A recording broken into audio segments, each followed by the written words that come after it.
أعوذ بالله من الشيطان الرجيم بسم الله الرحمن الرحيم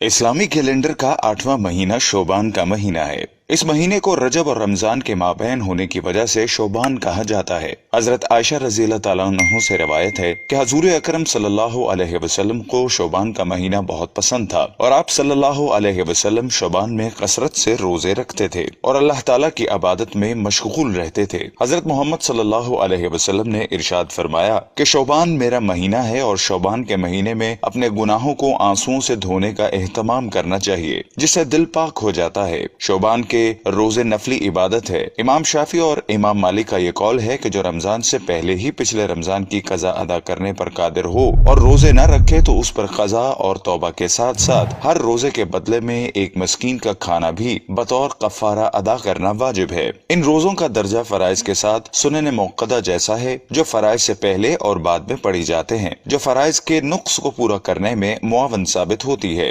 शोबान की 15वीं शब को आसमान दुनिया यानी नीचे वाले आसमान पर नाजिल होती है और अल्लाह ताला बनु कलब कबीले की बकरियों के बालों से भी ज्यादा तादाद में लोगों की बख्शिश फरमाते हैं। हजरत अबू बकर सिद्दीक रज़ी अल्लाह ताला अन्हु से सुनन इब्ने माजा से रिवायत है कि रसूलुल्लाह सल्लल्लाहु अलैहि वसल्लम ने इरशाद फरमाया, अल्लाह ताला शोबान की 15वीं शब को तजल्ली फरमाता है और तमाम मखलूकात को बख्श देता है सिवाय मुशरिक, कीना परवर, चुगलखोर, वालिदैन का नाफरमान, शराबी, सूदखोर, जानी, जादूगर, कातिल, नजूमी। फरमाने नबवी है कि बख्शिश से महरूम इन लोगों पर अल्लाह ताला शोबान की 15वीं शब को नजर भी नहीं फरमाता जब तक वो सच्ची तौबा न कर लें। इस रात को आइंदा साल भर के फैसले फरिश्तों के सुपुर्द कर दिए जाते हैं। इरशाद बारी ताला है कि इस रात हर हिकमत वाले काम का फैसला कर दिया जाता है। हजरत आयशा रज़ी अल्लाह ताला अन्हा से मरवी है कि हुजूर अकरम सल्लल्लाहु अलैहि वसल्लम ने इरशाद फरमाया कि इस रात, इस साल जिस बच्चे ने पैदा होना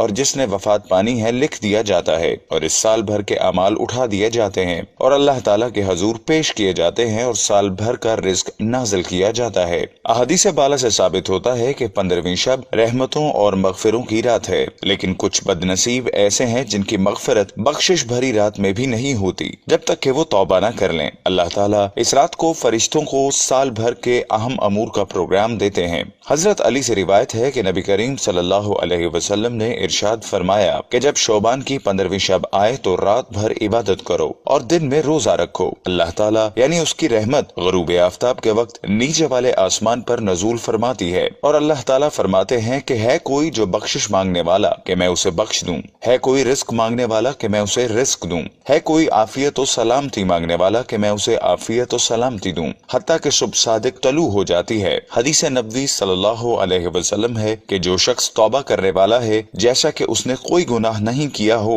लिहाजा हम इस फजीलत के मौके पर अपने तमाम गुनाहों की माफी मांगनी चाहिए और जो फौत शुदा इबादत की कज़ा अदा करने का पुख्ता इरादा करना चाहिए और हमें उन तमाम बातों का ख्याल रखना चाहिए जिससे हमारे नेक अमाल जाया न हो जाएं। रमजान के इस्तकबाल के लिए शोबान से ही तैयारी करनी चाहिए। शोबान में कसरत से रोजे रखें। अल्लाह ताला हमें अपने गुनाहों से सच्ची और पक्की तौबा करने की तौफीक अता फरमाए, आमीन। हजरत उसामा बिन ज़ैद रज़ी अल्लाह ताला अन्हुमा फरमाते हैं, मैंने अर्ज किया, ए अल्लाह के रसूल, मैंने आपको शोबान के महीने से ज्यादा किसी महीने में नफली रोजे रखते हुए नहीं देखा। आप सल्लल्लाहु अलैहि वसल्लम ने इरशाद फरमाया, ये माह शोबान, रजब और रमजान की दरमियानी महीना है जिससे लोग गाफिल होते हैं, जबकि इस महीने में लोगों के अमाल अल्लाह रब्बुल आलमीन के सामने पेश होते हैं। मैं ये पसंद करता हूँ कि जब मेरे अमाल अल्लाह के हजूर पेश हों तो मैं रोजे से हूँ।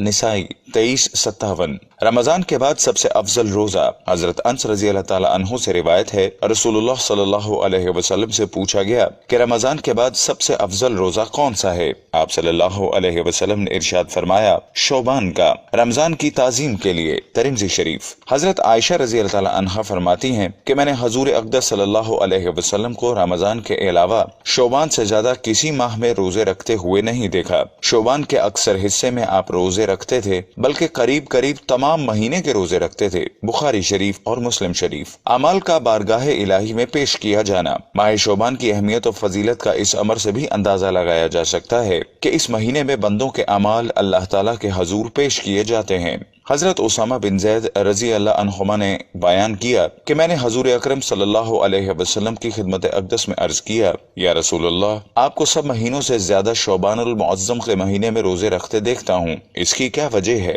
آپ صلی اللہ علیہ وسلم نے فرمایا، یہ وہ مہینہ ہے جس سے لوگ غافل اور سست ہیں۔